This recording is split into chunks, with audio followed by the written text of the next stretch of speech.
Saudara-saudaraku yang terkasih di dalam Tuhan, dimanapun Anda berada, bertemu kembali dengan saya Rina Solihin dalam channel Rina Menjawab. Teman-teman, dunia sedang digemparkan oleh munculnya seorang Abdullah Hashim, teman-teman, yaitu seorang yang mengaku-ngaku sebagai Imam Mahdi atau anti Kristus. Ternyata pengaruhnya sudah sangat meluas melalui media sosial, teman-teman, dan ini memberikan tanda-tanda bahwa kedatangan Tuhan Yesus sungguh sudah sangat dekat, teman-teman.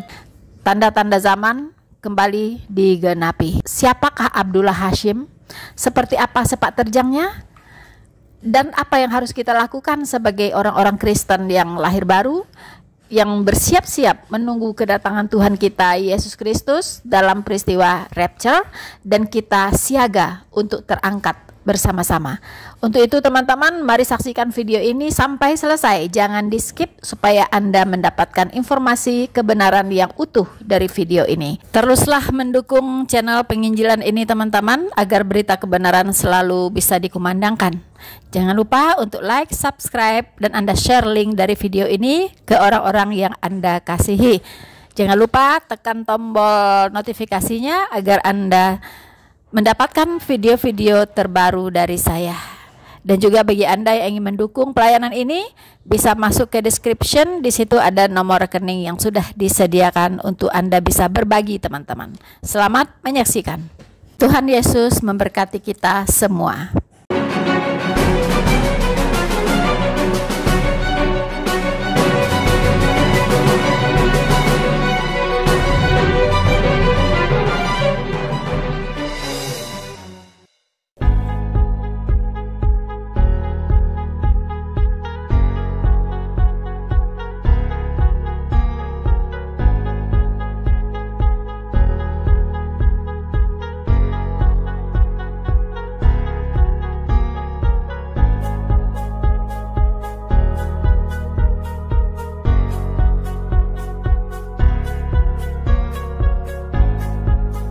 I came declaring and saying that I am the Qa'im of the family of Muhammad, even though they were expecting that it be Muhammad ibn Hassan al-Askari alayhi salam, and even though they expected it, other people expected it to be Ahmad al-Hassan alayhi salam, and even though we have now the Shia broken down into three groups, just like they were in the time of Saleh, and we have a group that is still waiting on Muhammad ibn Hassan, and a group that thinks that Ahmad al-Hassan is the Qa'im.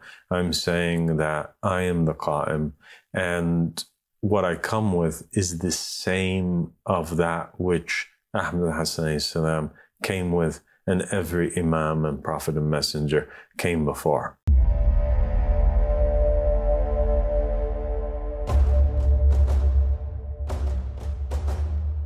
I am Abdullah, the first name mentioned of the Mahdis, and I have come forth as the successor of Imam al-Mahdi alayhi salam and the awaited Yamani Imam Ahmad al-Hassan alayhi salam. No one in 1400 years has claimed to be Abdullah in the will but me, proving that the will truly is a protection against misguidance, for none can claim to be in the will except for its rightful owner. I am Abdullah, the successor of Imam al-Mahdi alayhi salam, the successor of the Comforter Ahmad, the successor of Simon Peter, the successor of Muhammad, the successor of Jesus Christ.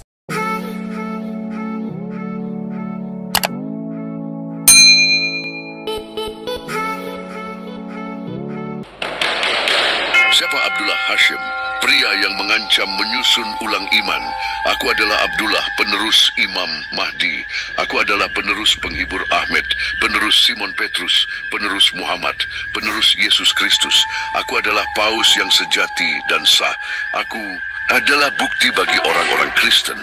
Aku adalah anak dari umat Muslim melalui ayahku, dan anak dari Barat melalui ibuku. Kata-kata ini diucapkan dengan ketenangan dan keyakinan oleh Abdullah Hashim, bergema di media sosial, portal berita, dan dalam percakapan mereka yang masih mengamati dengan rasa takut dan keterkejutan tanda-tanda akhir zaman yang mulai terwujud di depan mata kita. Bagi banyak orang, mungkin tampak seperti sosok eksentrik lainnya. Namun bagi mereka yang mengenal peringatan kitab suci, kemunculan seorang Mesias palsu yang begitu fasih dan memiliki ambisi setinggi itu adalah tanda jelas bahwa kita lebih dekat dari sebelumnya dengan manifestasi roh antikristus. Lahir pada tahun 1983 dari persatuan seorang Mesir dan seorang Amerika, Abdullah Hashim tidak muncul begitu saja. Ia dibentuk dengan cermat dalam dua budaya, mempelajari agama perbandingan, dan dari dasar hibrida ini, ia membangun Ahmadi Religion of Peace and Light. Sebuah platform yang tidak hanya mengusulkan spiritualitas baru, tetapi juga bertujuan untuk meruntuhkan otoritas mutlak Kristus, menawarkan kepada dunia sebuah sintesis dari tradisi keagamaan terbesar, tanpa pertobatan dan tanpa salib.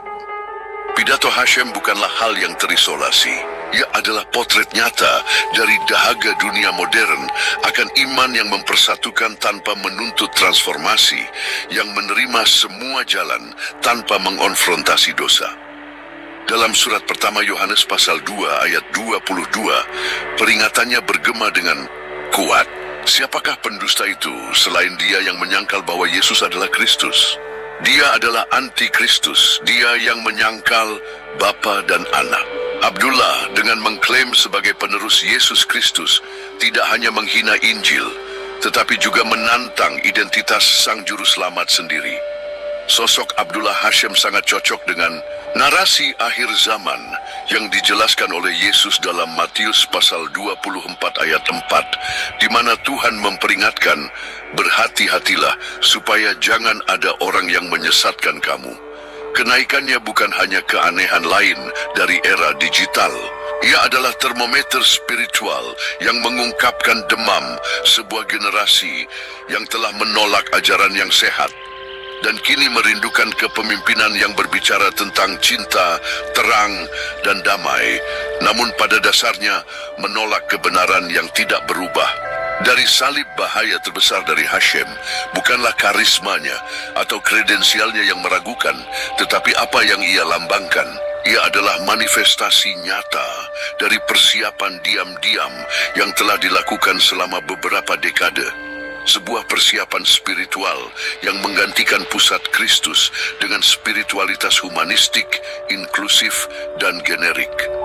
Tawaran Hashim menggoda karena memenuhi kebutuhan emosional dari generasi yang lelah dengan konflik keagamaan, namun kosong secara rohani. Roh yang bekerja di balik Abdullah Hashim sangatlah halus, seperti yang digambarkan dalam surat kedua Korintus pasal 11 ayat 14. Tidak heran, sebab iblis sendiri pun menyamar sebagai malaikat terang. Tidak mengherankan jika ia berbicara tentang damai, keadilan, dan pencerahan. Tipu daya pada hari-hari terakhir tidak akan muncul sebagai kegelapan yang jelas, tetapi sebagai terang palsu, sebagai alternatif yang tampaknya lebih baik dari iman yang menuntut kekudusan, pertobatan, dan penyerahan total kepada Yesus Kristus. Setiap detail perjalanan Abdullah Hashim mengungkapkan betapa telitinya misinya. Mulai dari pernyataannya hingga nama yang dipilih untuk gerakan agamanya, semuanya dirancang untuk terdengar seperti kelanjutan spiritual yang sah, bukan sebagai perpecahan. Strategi ini efektif karena melucuti kewaspadaan hati yang kurang berjaga-jaga, menarik mereka kepada Injil baru yang tidak menyelamatkan, tetapi menyesatkan. Dalam konteks ini kita menyadari betapa masyarakat sudah siap menerima, tanpa perlawanan, sosok-sosok yang mewujudkan roh kesesatan.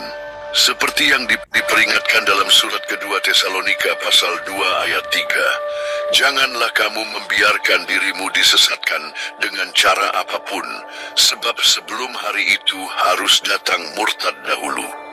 Munculnya pemimpin seperti Hashim bukanlah akhir, melainkan hanya pertanda awal dari kemurtadan besar yang akan mendahului penyataan penuh manusia durhaka.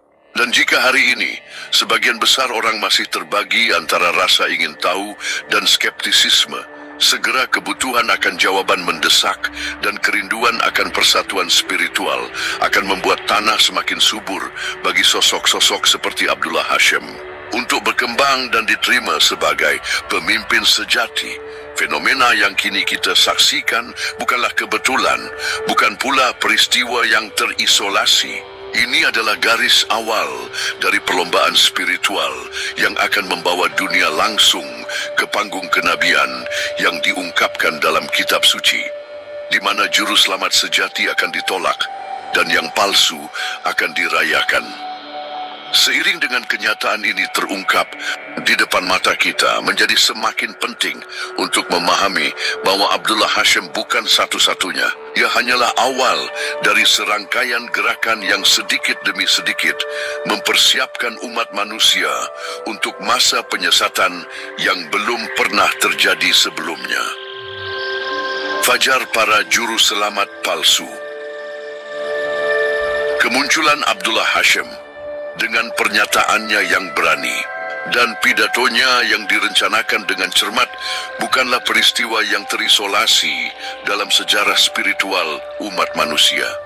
Kitab suci telah mengumumkan bahwa pada hari-hari menjelang kembalinya Tuhan Yesus Kristus yang mulia, banyak yang akan bangkit mengaku diutus, pembawa kebenaran, bahkan mengaku sebagai Kristus itu sendiri.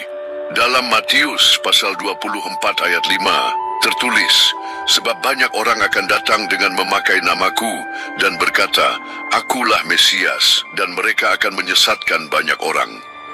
Kenyataan saat ini menunjukkan bahwa kata-kata tersebut tidak hanya bersifat nubuat, tetapi juga sedang digenapi di hadapan mata kita. Kita hidup di zaman di mana kecepatan informasi melampaui ketajaman rohani. Media sosial, budaya selebritas, dan pencarian tanpa henti akan pemimpin karismatik telah menciptakan lingkungan di mana para juru selamat palsu menemukan lahan subur untuk berkembang dan menetap. Abdullah Hashim hanyalah satu wajah di antara banyak, namun luasnya pesan yang ia bawa mengungkapkan sesuatu yang lebih dalam. Dahaga universal akan penebusan yang tidak membutuhkan salib. Kelaparan rohani yang mendorong keberhasilan para pemimpin palsu ini bukanlah hal baru, tetapi di zaman kita mencapai intensitas yang belum pernah terjadi sebelumnya. Dalam dunia yang ditandai oleh perang, ketidakadilan, dan kekecewaan terhadap agama, tawaran akan jalan baru, cahaya baru, terdengar semakin menarik. Masalahnya adalah bahwa cahaya ini, meskipun menggoda, tidak berasal dari Bapa segala terang, melainkan merupakan tiruan yang dirancang dengan cerdik untuk mengalihkan perhatian dari satu-satunya kebenaran. Seperti yang diperingatkan dalam surat pertama Yohanes, pasal 4 ayat 1. Saudara-saudaraku yang kekasih, janganlah percaya akan setiap roh, tetapi ujilah roh-roh itu, apakah mereka berasal dari Allah? Sebab banyak nabi palsu yang telah muncul dan pergi ke seluruh dunia. Pengaruh tokoh-tokoh seperti Hashim mengungkapkan bahwa dunia bukan hanya menerima tipuan, tetapi menginginkannya. Ada kecenderungan kolektif untuk mengikuti mereka yang menjanjikan damai tanpa penyangkalan, diri, spiritualitas tanpa kekudusan, dan persekutuan tanpa pertobatan. Kecenderungan ini menunjukkan mendinginnya kasih akan kebenaran dan kesiapan untuk memeluk narasi apapun yang meredakan ketegangan rohani tanpa menuntut transformasi batin. Para juru selamat baru ini tidak muncul sebagai pemimpin sekte gelap atau suara-suara yang terisolasi. Mereka tampil sebagai pembaharu global, agen zaman spiritual baru, siap untuk memperbaiki kesalahan agama-agama tradisional dan membuka era pencerahan. Sosok Kristus palsu kontemporer bukanlah sosok yang mengerikan, melainkan sosok yang halus, fasih, dan karismatik. Ia memahami bahasa masa, tahu bagaimana berbicara kepada kerinduan emosional dan luka rohani generasi modern. Fenomena Abdullah Hashim hanyalah ekspresi yang terlihat dari transformasi yang jauh lebih besar yang sudah berlangsung. Sebuah proses yang senyap dan terus-menerus, di mana iman sejati digantikan oleh iman hibrida yang dirancang untuk dapat diterima oleh semua orang, tetapi tidak mampu menyelamatkan. Dalam surat kedua Timotius pasal 4 ayat 3, kita menemukan peringatan, karena akan datang waktunya, orang tidak dapat lagi menerima ajaran yang sehat, melainkan akan mengumpulkan guru-guru menurut keinginan mereka sendiri untuk memuaskan telinga mereka. Kelaparan akan pemimpin yang mengatakan apa yang ingin didengar hati, alih-alih apa yang dibutuhkan jiwa, menciptakan panggung sempurna untuk berkembangnya para penyelamat palsu. Abdullah Hashim hanyalah salah satu yang pertama menikmati disposisi kolektif baru ini. Lainnya akan muncul, lebih fasih, lebih meyakinkan, lebih menggoda, mempersiapkan dunia untuk menerima sang penipu agung yang akan menggabungkan semua elemen yang tersebar ini. Penting untuk memahami bahwa bahaya tidak hanya terletak pada kata-kata yang diucapkan oleh para pemimpin palsu ini, tetapi juga pada roh yang mendorong mereka. Roh penyesatan yang begitu halus sehingga jika mungkin akan menyesatkan bahkan orang-orang pilihan, sebuah roh yang mengajarkan toleransi tetapi menolak kebenaran, yang mengagungkan cinta tetapi meremehkan kekudusan, yang berbicara tentang terang tetapi menuntun jiwa-jiwa ke dalam kegelapan. Setiap sosok baru yang muncul dengan janji Injil baru, wahyu baru, era baru, berkontribusi pada pembiusan rohani umat manusia. Sedikit demi sedikit, kepekaan terhadap kebenaran melemah, ketajaman rohani menjadi tumpul, dan iman sejati digantikan oleh spiritualitas yang nyaman tetapi mematikan.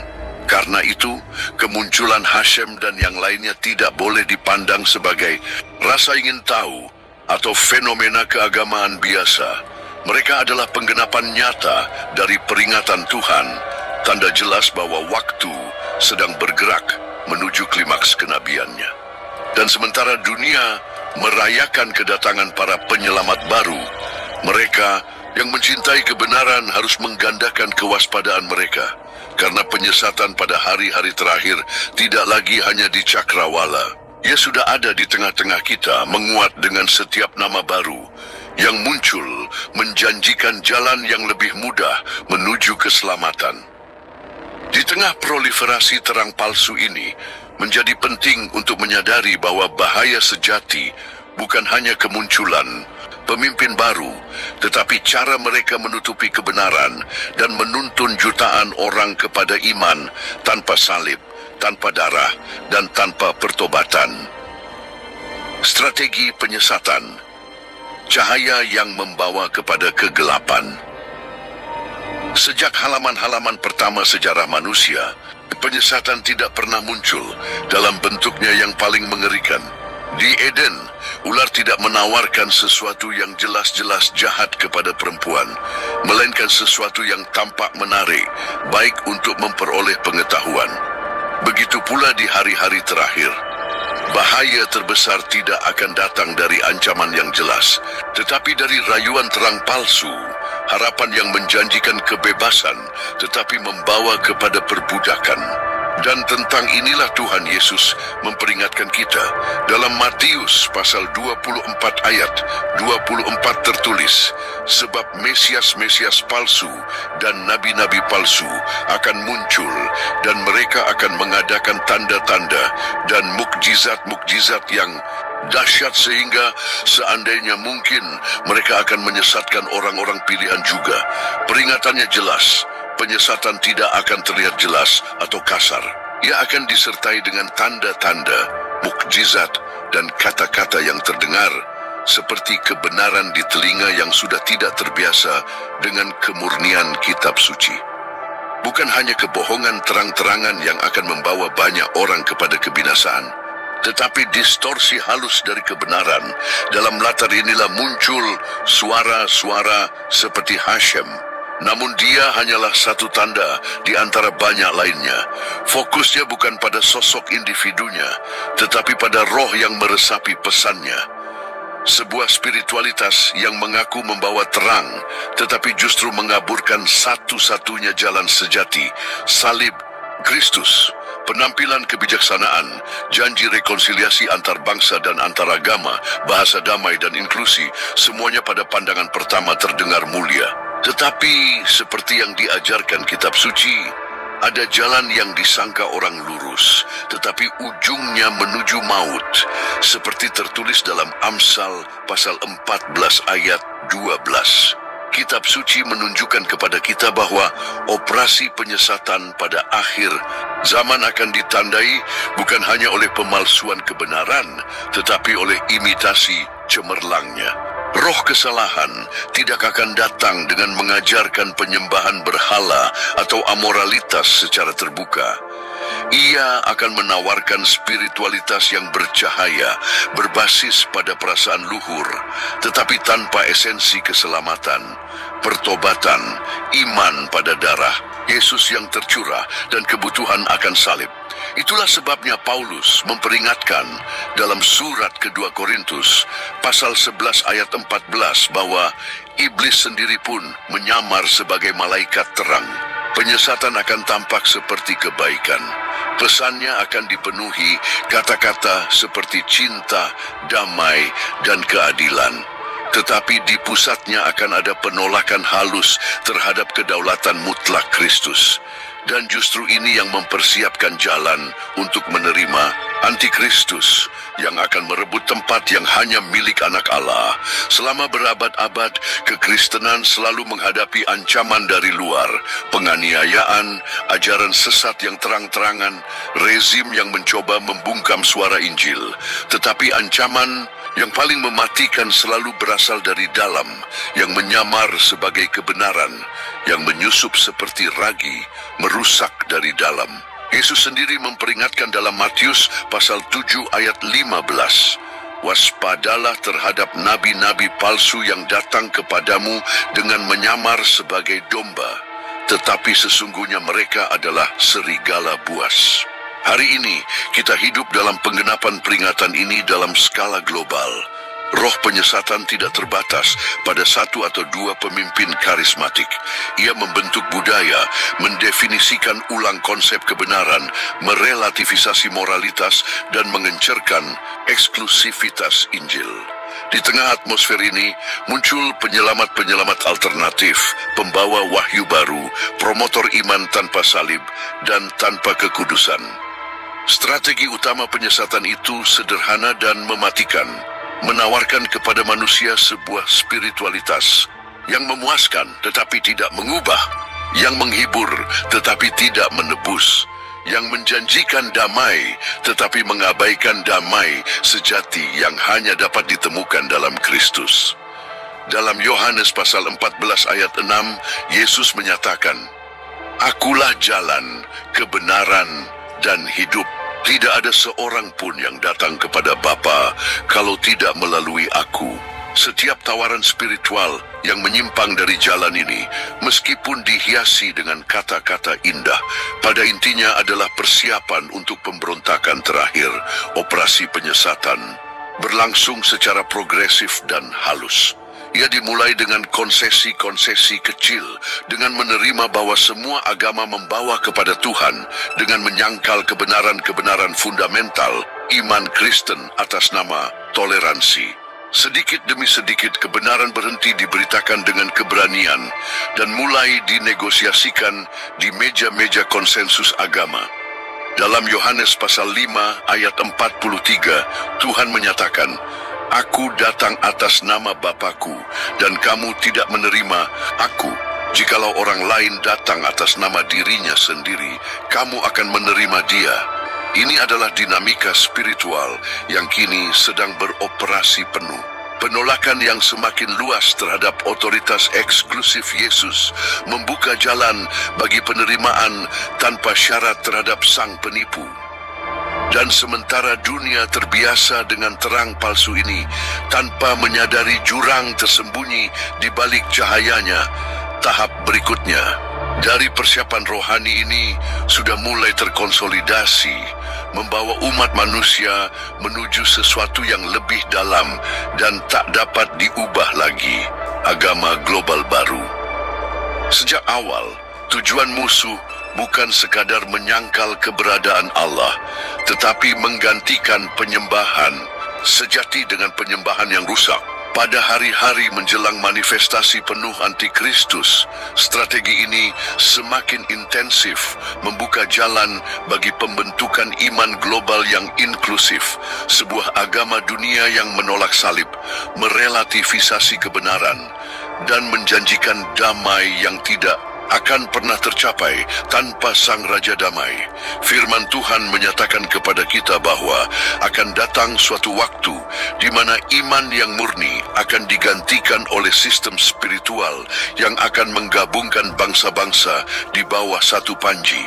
Dalam Wahyu pasal 13 ayat 8 tercatat, dan semua orang yang diam di atas bumi akan menyembahnya, yaitu setiap orang yang namanya tidak tertulis dalam kitab kehidupan anak domba yang telah disembelih sejak dunia dijadikan.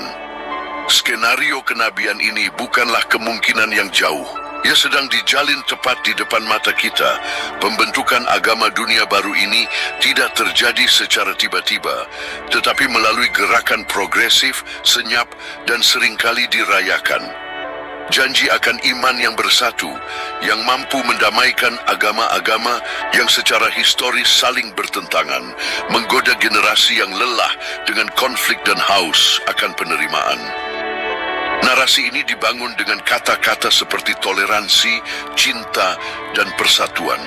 Namun, di balik wacana lembut ini, tersembunyi penolakan yang disengaja terhadap keunikan Kristus dan kebutuhan akan pertobatan. Peringatan Yesus dalam Matius pasal 7 ayat 13 tetap relevan. Masuklah melalui pintu yang sempit, karena lebarlah pintu dan luaslah jalan yang menuju kebinasaan, dan banyak orang yang masuk melaluinya. Agama yang sedang dibangun di depan kita hari ini bukanlah sempit, juga tidak menuntut penyangkalan diri. Sebaliknya ia lebar, nyaman, dan permisif, dibentuk untuk menyenangkan semua orang, kecuali Dia yang adalah jalan, kebenaran, dan hidup. Usulan iman baru ini bukan untuk menghancurkan kekristenan tradisional secara langsung, tetapi untuk mengencerkannya, merelativisasikannya, dan akhirnya membuatnya tidak relevan. Doktrin-doktrin inti iman, seperti kebutuhan akan pertobatan, kedaulatan Allah, dan keunikan Kristus, secara bertahap digantikan oleh konsep-konsep spiritualitas universal yang kabur, yang meninggikan kemampuan manusia di atas anugerah ilahi. Paulus memperingatkan dalam surat kedua Timotius pasal 3 ayat 5 tentang hari-hari ketika orang akan mempertahankan bentuk ibadah tetapi menyangkal kekuatannya. Bentuk ibadah inilah yang menjadi ciri khas agama baru yang sedang terbentuk ini. Sebuah iman yang mempertahankan estetika agama, tetapi mengosongkan isinya dari kebenaran dan kuasa. Allah tidak secara terbuka ditolak, tetapi didefinisikan ulang, disesuaikan dengan kehendak manusia. Gerakan menuju agama yang bersatu ini juga didorong oleh meningkatnya intoleransi terhadap setiap pernyataan kebenaran mutlak. Dunia saat ini dengan keras menolak gagasan bahwa hanya ada satu jalan menuju Allah. Keunikan Kristus dipandang sebagai penghalang bagi kemajuan spiritual global. Di masa seperti ini, kata-kata dari Yohanes pasal 14 ayat 6 bergema sebagai pengingat yang mendasar, "Akulah jalan dan kebenaran dan hidup. Tidak ada seorang pun yang datang kepada Bapa kalau tidak melalui aku." Spiritualitas baru yang semakin menguat dibangun di atas gagasan bahwa semua agama adalah ekspresi sah dari pencarian yang sama, bahwa semua kepercayaan membawa pada tujuan yang sama, bahwa semua jalan dapat diterima selama dijalani dengan tulus. Doktrin ini, meskipun nyaman bagi telinga modern, adalah penolakan langsung terhadap pesan salib. Pembangunan sistem spiritual baru ini tidak hanya terjadi di antara para pemimpin agama. Ia diperkuat di lembaga-lembaga pendidikan, dalam produksi budaya, di media, dan bahkan dalam gerakan sosial yang mengagungkan persatuan tanpa kebenaran. Injil baru ini adalah Injil penerimaan tanpa syarat. penghapusan semua perbedaan antara yang kudus dan yang najis, antara yang benar dan yang tidak benar. Persiapan yang halus dan bertahap ini memiliki tujuan akhir, menjadikan dunia siap secara spiritual untuk menerima Dia yang akan duduk di bait suci, menuntut penyembahan dan otoritas untuk dirinya sendiri. Antikristus tidak akan muncul dalam kekosongan spiritual. Ia akan muncul sebagai puncak logis dari proses yang telah lebih dulu menghapus fondasi iman Alkitabiah dari hati nurani dan hati manusia. Karena itu, kewaspadaan sangat penting. Iman yang sejati harus dipertahankan bukan hanya dari serangan luar, tetapi terutama dari korosi internal terhadap kebenaran. Dalam Yudas pasal 1 ayat 3, kita didorong untuk berjuang dengan sungguh-sungguh untuk iman yang sekali untuk selama-lamanya telah disampaikan kepada orang-orang kudus. Agama dunia baru tidak akan datang dengan pemutusan hubungan yang dramatis, tetapi dengan undangan yang tak tertahankan kepada persatuan, inklusi, dan damai. Undangan yang bagi yang tidak waspada akan terdengar seperti jawaban atas doa-doa untuk dunia yang lebih baik. Tetapi bagi mereka yang mencintai kebenaran, itu akan menjadi tanda yang tak terbantahkan bahwa panggung sedang disiapkan untuk penggenapan akhir zaman. Dan sementara iman baru ini mengakar di hati bangsa-bangsa, transformasi yang lebih dalam mulai terbentuk, mengarahkan kesadaran kepada kemurtadan yang belum pernah terjadi sebelumnya. Rekayasa spiritual dari kemurtadan. Sepanjang kitab suci, Allah memperingatkan umatnya tentang karya kemurtadan yang lambat, namun pasti yang akan mendahului hari-hari terakhir. Sebuah transformasi yang senyap, hampir tak terlihat, di mana kasih akan kebenaran secara bertahap digantikan oleh kasih akan kenyamanan, penerimaan sosial, dan Injil yang dibentuk sesuai dengan keinginan manusia. Rekayasa spiritual ini sedang berlangsung penuh, dan konsekuensinya mulai tampak dengan jelas di antara bangsa-bangsa. Dalam surat kedua Tesalonika pasal 2 ayat 3, Rasul Paulus memperingatkan dengan tegas, "Janganlah kamu membiarkan dirimu disesatkan dengan cara apapun, sebab sebelum hari itu harus datang kemurtadan dahulu, dan harus dinyatakan dahulu manusia durhaka yang harus binasa." Kemurtadan, oleh karena itu, bukanlah fenomena yang tiba-tiba, tetapi proses yang hati-hati, bertahap, dan direncanakan, di mana iman yang sejati dikosongkan dari kuasanya dan digantikan oleh bentuk kesalehan yang tak memiliki isi iman baru yang menyebar di dunia, tidak lagi menuntut pertobatan atau perubahan hidup.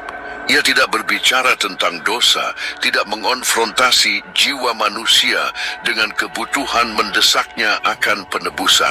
Sebaliknya, ia menawarkan spiritualitas yang nyaman, di mana Allah dibentuk menurut gambar dan rupa manusia. Iman tanpa salib, tanpa darah, tanpa pengorbanan, tetapi penuh dengan janji bantuan diri, kemakmuran, dan kesejahteraan emosional. Tipu daya kemurtadan begitu halus karena mempertahankan bahasa iman, tetapi mengubah esensinya. Kata-katanya masih berbicara tentang kasih, terang, dan harapan, tetapi fondasinya telah digeser. Kristus yang diberitakan bukan lagi anak domba yang menghapus dosa dunia, tetapi sosok penerimaan universal yang tidak menuntut pertobatan, tidak menghakimi, dan tidak menyerukan kelahiran baru. Dalam surat kedua Timotius pasal 4 ayat 3, Paulus menggambarkan waktu ini dengan jelas. Karena akan datang waktunya, orang tidak dapat lagi menerima ajaran yang sehat, melainkan akan mengumpulkan guru-guru menurut keinginan mereka sendiri untuk memuaskan telinga mereka. Pencarian akan pemimpin yang mengatakan apa yang ingin didengar hati, bukan apa yang dibutuhkan jiwa untuk diselamatkan, adalah mesin dari kemurtadan yang kini melanda bangsa-bangsa. Dalam Matius pasal 24 ayat 24, Yesus memperingatkan, sebab Mesias palsu dan nabi-nabi palsu akan muncul dan mereka akan mengadakan tanda-tanda dan mukjizat-mukjizat yang dahsyat sehingga seandainya mungkin mereka akan menyesatkan orang-orang pilihan juga. Tuhan tidak hanya memperingatkan tentang munculnya para penyesat, tetapi juga tentang kekuatan ilusi yang akan dicurahkan ke atas bumi, yang mampu memikat bahkan mereka yang telah mengenal kebenaran. Kita hidup di zaman di mana kesalahan bukan hanya ditoleransi, tetapi dirayakan. Relativisme telah menggantikan kebenaran mutlak. Dosa yang dulunya dikenali dan dilawan, kini didefinisikan ulang sebagai ekspresi sah dari kebebasan manusia. Kebutaan rohani terwujud dalam penerimaan tanpa syarat terhadap setiap doktrin yang menjanjikan kenyamanan emosional, kesuksesan materi, atau penerimaan diri tanpa pertobatan. Kondisi ini tidak muncul secara tiba-tiba. Ia dibangun langkah demi langkah melalui penolakan progresif terhadap firman Allah. Dalam surat kedua Tesalonika pasal 2 ayat 10, Paulus menggambarkan proses ini. Dengan rupa-rupa tipu daya jahat terhadap orang-orang yang harus binasa, karena mereka tidak menerima dan mengasihi kebenaran yang dapat menyelamatkan mereka. Kasih akan kebenaran adalah jangkar yang mencegah karamnya iman. Tanpanya, hati manusia akan dihanyutkan oleh gelombang kebohongan, tanpa arah dan tanpa kepekaan rohani. Roh dunia mengajarkan bahwa semua keyakinan adalah sah, bahwa tidak ada yang mutlak, bahwa setiap orang harus mengikuti kebenarannya sendiri. Filsafat ini, yang tampaknya inklusif dan penuh kasih, sebenarnya adalah jebakan rohani yang paling mematikan. Ia memberi makan kesombongan manusia, menolak kedaulatan Allah, dan mempersiapkan tanah untuk penyembahan terhadap penipu terakhir. Kebutaan rohani terlihat dalam cara orang banyak memuja para pemimpin yang berbicara dengan kata-kata manis, tetapi diam terhadap kebutuhan akan pertobatan. Hal ini terlihat pula dalam bagaimana bahkan gereja-gereja menyerah pada tekanan budaya, menyesuaikan pesannya agar tidak menyinggung, agar menyenangkan, agar tetap relevan di hadapan dunia yang tidak lagi tahan terhadap ajaran yang sehat. Tanda-tanda semakin banyak, dan roh penyesatan terus merambat secara diam-diam, mempersiapkan dunia untuk ilusi spiritual terbesar dalam sejarah manusia. Namun di tengah begitu banyak suara yang membingungkan, firman tetap teguh sebagai mercusuar di tengah badai. Yesus Kristus, juru selamat yang sejati, tetap satu-satunya jalan yang aman. Dia tidak berubah, kebenarannya tidak menyesuaikan diri dengan tren dunia, dan panggilannya masih menggema dengan urgensi dan kasih yang sama seperti dahulu. Marilah kepadaku, semua yang letih lesu dan berbeban berat, maka aku akan memberi kelegaan kepadamu. Ini adalah waktu untuk kembali ke esensi iman, untuk kembali memeluk salib, berjalan dalam terang kebenaran, berjaga dan berdoa agar kita tidak jatuh dalam pencobaan. Pintu kasih karunia masih terbuka, dan suara roh masih memanggil mereka yang ingin pulang.